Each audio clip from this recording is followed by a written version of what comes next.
జరుగుతున్న చూసిన తర్వాత చాలా బాధపడ్డాం. మీ అందరి ఆశీస్సులతోని ఉద్యమాన్ని విజయం చేసినాం, రాష్ట్రం తెచ్చుకున్నాం. మీ అందరి దీవెనతోని 10 సంవత్సరాలు ఈ గడ్డను నేను పరిపాలన చేసిన. నేనేం తక్కువ చేయలే. ఎక్కడో పోయిన కరెంటుని తెచ్చి నిమిషం పాటు కూడా కరెంటు పోకుండా మీ అందరి కరెంట్ సప్లై చేయించినాం. ప్రతి ఇంట్లో నల్లా పెట్టి మంచినీళ్ళు తీసుకొచ్చుకున్నాం. ఒకనాడు ఆముదాలు మాత్రమే పండిన నల్లగొండలో, బత్తాయి తోడలతో బతికిన నల్లగొండలో లక్షల లక్షల టన్నుల వడ్లు పండించేటువంటి పరిస్థితులు తెచ్చుకున్నాం. అంతకుముందు లేని నీళ్లు యాడికెళ్ళి వచ్చినాయి, ఎట్లా వచ్చినాయి అంటే దమ్ము కావాలి, చేసే ఆరాటం ఉండాలి. ఇది నా ప్రాంతం, నా గడ్డ, నా ప్రజలు అనే ఆరాటం ఉంటే ఎట్లన్నా చేసి సాధించుకొని రావచ్చు. కృష్ణా జలాల కథ మీకు ఒక 4 నిమిషాలు చెప్తా, దయచేసి మీరు సైలెంట్గా ఉంటే మీకు అర్థమవుతుంది. ఇలా ఏమి ఏరా పేరు లేదు. ఆనాడు కొట్లాడినాం, రాష్ట్రం కోసం కొట్లాడినాం. ఆ రోజు జలసాధన ఉద్యమంలో మండలానికి ఒక బ్రిగేడియర్ వచ్చి నెల 15 రోజులు తిరిగి ప్రజలను చైతన్యం చేసినాం.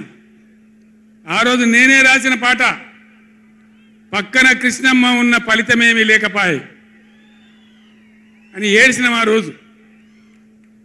ఈరోజు గోదావరి కృష్ణ కలిపి బ్రహ్మాండంగా నీళ్లు తెచ్చుకునే ప్రయత్నాలు చేసుకుంటా ఉన్నాం. దగ్గర పడ్డాయి. భువనగిరి దగ్గర బస్వాపురం ప్రాజెక్ట్ కంప్లీట్ అయింది. డిండి ప్రాజెక్ట్ కంప్లీట్ కాబోతా ఉంది. పాలమూరు ఎత్తిపోతల కోసం నోళ్లు తెరుచుకొని చూస్తూ ఉన్నారు దేవరకొండ, మునుగోడు వగైరా ప్రాంతాల ప్రజలు. పైన పాలమూరు ఎత్తిపోతలు అయితే పాలమూరుతో పాటు రంగారెడ్డి, వికారాబాద్ జిల్లాల ప్రజలు చూస్తూ ఉన్నారు మాకు ఎప్పుడు వస్తే నీళ్ళని. 80% పనులు పూర్తయినాయి. ఎవ్వరు సహకరించకున్నా ఇదే కాంగ్రెస్ మరియు ఇతర పార్టీల నాయకులు 100ల కొద్ది కేసులు వేసినా ఈ 10 ఏళ్ళు పంటి బిగున్న ఒంటి బిగున్న కొట్లాడుతూ అటు కేంద్రంతో కొట్లాడుతూ ముందుకు తీసుకొని పోయినాం. ఆనాడున్న కాంగ్రెస్ గవర్నమెంటు, తెలంగాణ ఇచ్చిన కాంగ్రెస్ గవర్నమెంటు ఆ రోజు ఒక్క ఏడాది కోసం తాత్కాలికంగా సర్దుబాటు చేసుకోండి, ఆ తర్వాత ఎవరి వాట వాళ్ళకు వస్తుందని చెప్పింది. ఆనాడుగా బిల్లు పాస్ కావాలి, తెలంగాణ రావాలి, ఇది ఒక ఆటంకం కాకూడదని సరే కానివ్వండి తర్వాత చూసుకుందామని చెప్పినాం. ఆ తర్వాత ఢిల్లీలో పోయి మోడీ ప్రభుత్వం వచ్చింది. వాళ్ళని ఎన్ని 100ల ఉత్తరాలు రాసినాం. అయ్యా మేము మునిగిందే నీళ్ళలో నాశనం అయిపోయినా, మా బతుకులు ఆగమైపోయినాయి, వెంటనే నీళ్ళ పంపిణీ చేయండి, ట్రిబ్యునల్కి వేయండి అని అడిగినాం.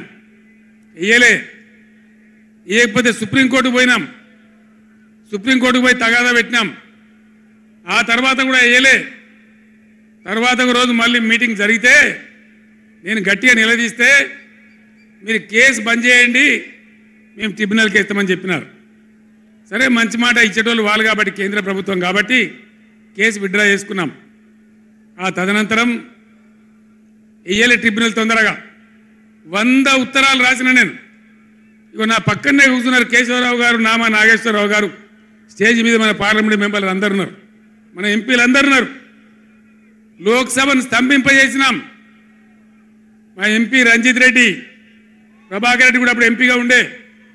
నేను చెప్పిన మీరు ఏమైనా మంచిదే కొట్టాడునని చెప్తే ఒక వారం రోజులు లోక్సభ జరగనీయలే. అట్లా కొట్లాడినాం. ఆ ఒత్తిడికి తల ఒగ్గి మొన్న ఎలక్షన్లకు 4-5 నెలల ముందు ట్రిబ్యునల్కి వేసినారు. ఇప్పుడు జరగవలసింది ఏంది? ఏ గవర్నమెంట్ ఉన్నా, మా గవర్నమెంటే ఉండినా గవర్నమెంట్ ఏం చేయాలి?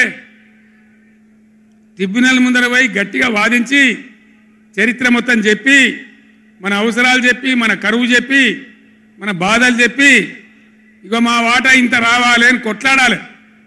అది మొగోడు చేయాల్సిన పని. ప్రజల మీద ప్రేమ ఉన్నోడు చేయాల్సిన పని. మీకేం కోపం వచ్చిందో, ఏం భ్రమల పడ్డారో, పాలిచ్చే బర్రెను ఆయన అమ్మేసి దున్నపోతుని తెచ్చుకున్నారు.